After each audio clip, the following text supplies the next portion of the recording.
Hello friends, তোমরা সবাই কেমন আছো? আমি আবার একটা নতুন ভিডিও নিয়ে তোমাদের সামনে চলে এসেছি। এটাই নবান্নের পরের দিনের ভিডিও। দিতে একটু লেট হয়ে গেল, তো সকালে চাউমিন খাবো বলে ওই যে আমি কাটাকুটি করছিলাম দেখলে। তারপরে আমি ঘরে এলাম, মা বডি লোশন মাখছিল। তারপরে আমি আর ভাই একটু বাইরে যাবো, একজনের বাড়ি যাবো। তাই জন্য ও বললো বাইরে যাওয়ার আগে একটু চুলটা ছাড়িনি, তাই চুলটা ছাড়াচ্ছিল। তো চুল টুল ছাড়িয়ে আমরা বেরিয়ে পড়লাম। ওই আগের দিন যে দিদিটাদের বাড়ি গেছিলাম, ওদের বাড়িই যাবো। আসলে নবান্নের পরের দিন যাদের নবান্ন হয় তারা তো সকলেই জানে, 5 নবান্নের দিন বাড়িতে মাংস আর কি রান্না হয়। তো ওর বাবা বাজারে গেছিলো, আনতে দিয়েছিলো। ওখানে আমি ভিডিওটা করলাম না, কারণ হচ্ছে যে ওদের বাড়িতে অনেকজন ছিল আর কি আত্মীয়, তাই আমি একটু লজ্জা পাচ্ছিলাম, তাই জন্য ভিডিওটা করলাম না। এই দেখো, এসে দেখি মা চাউমিন চাপাচ্ছে। তো আমার তো চাউমিন খেতে খুব ভালো লাগে, আর আমার মা চাউমিন খুব সুন্দর বানায়। তো তোমরা সবাই কমেন্ট করে বলো কার কার চাউমিন খেতে ভালো লাগে। আর শীতকালে তো চাউমিনটা একটু ভালোই লাগে, কারণ হচ্ছে যে শীতকালে অনেক ধরনের সবজি থাকে যেহেতু, সেই জন্য। আর আমার মা সত্যি বলতে গেলে চাউমিনটা খুব সুন্দর বানায়। চাউমিন বলে না, সব জিনিসই ভালোই বানায়। এই কি শুধু যে চাউমিনটা কেমন হয়েছে, তখন বলবো খুব সুন্দর হয়েছে, হাতে করে দেখাচ্ছে, দেখতেই পাচ্ছ।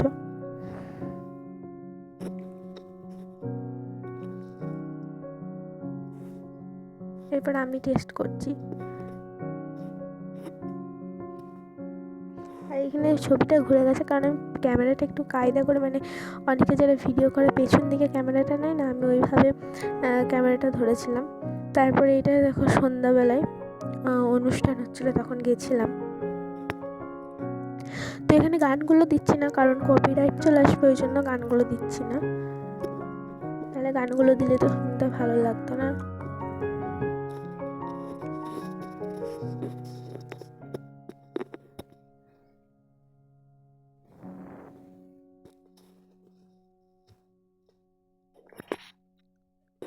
তো এরপরে না ভিডিওটা একটু ভুলে গেছে দিনে, এইটা মাঝে একটা অনুষ্ঠানের ভিডিও ছিল, এটা দুপুরবেলায় আর কি, ওখানে মাঝে ওই ভিডিওটা চলে গেছে। তো এটা দুপুরবেলায় মাটন রান্না হয়েছিলো, আমি করেছিলাম। তারপরে আমি ভিডিও করতে ভুলে গেছিলাম, আমি করেছি। তারপরে মাকে ওখানে বললাম দেখো হয়েছে নাকি। তারপরে আমি চান টান করে ছাদে চলে গেছিলাম। আমি আর ভাই ছিলাম। ও গেছিলো, ও চান করে নিয়েছিলো, গেছিলো ও বন্দে ভারত দেখবে বলে। তো এই যে এই কাকিমাটা দেখছো, ওর এই ভাইবাসী একটা বাচ্চা আছে, তো ওর সাথেই খেলছিল। তো ওকে শোধাচ্ছিল যে ও, মানে ওর ছেলের নাম অঙ্কুশ, অঙ্কুশ কী করছে, কি এমনি শোধাচ্ছিল।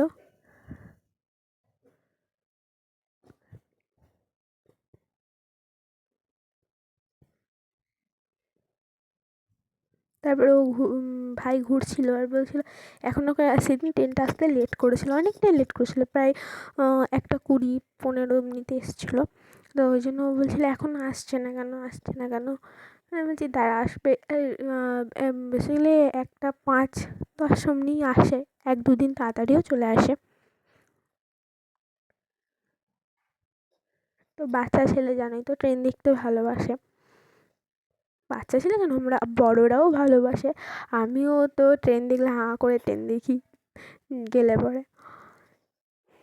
তো এই দেখো ট্রেনটা আসছে, ওটাই দেখাচ্ছে, ও তাই বলছে যে কোনটা আসছে। ও কমলা আর সাদা দুটো আছে, যেহেতু কমলাটাই বেশিরভাগ এখন যাওয়া আসা করে।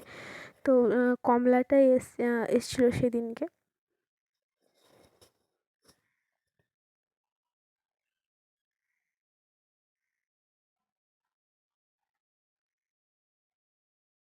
তো এতটা তো জুম করে নিই, তো তোমরা বুঝতে পারবে নাকি বুঝতে পারছি না কমলাটা। তারপরে ও ওই দিক থেকে ওই ধারে যাবে, গিয়ে দেখবে যে ওই দিকে দেখা যায়নি, কিন্তু ওই দিকে দেখা যায় না, ওই দিকে যে রোডটা আছে ওটা দেখা যায়।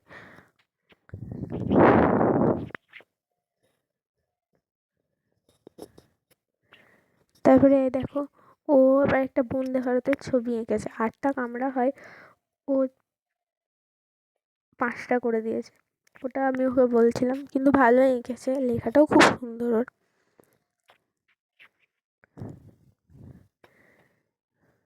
তারপরে ওই দিদিটাদের বাড়িতে দিদিটার ভাইটার সাথে কথা বলছিল, ওর সাথে খুব থাকছিল আর কি। নিয়ে ওকে আমরা ফোন করে শুনেছিলাম যে তোদের বাড়িতে ভাই আছে, এই জন্য আমাদের স্কুল যেখানে সেখানে খেলতে চলে গেছিলো। তো নিয়ে তখন ওকে শুনেছিলাম যে তোদের বাড়িতে ভাই আছে, নিয়ে ওই জন্য ওকে বলছিল যে তুই কোথায় খেলতে গেছিলিস। আর দেখ, এটি হচ্ছে সন্ধ্যাবেলার ভিডিও। তখন 8টা অমনি বাজে। তখন সেদিন রাতে আলুর পরোটা হয়েছিল, আলুর পরোটা সস। আমি আর ভাই দুজনেই আলুর পরোটা খুব ভালোবাসি। মা তো টাটা, আজকে ভিডিও এখানেই শেষ।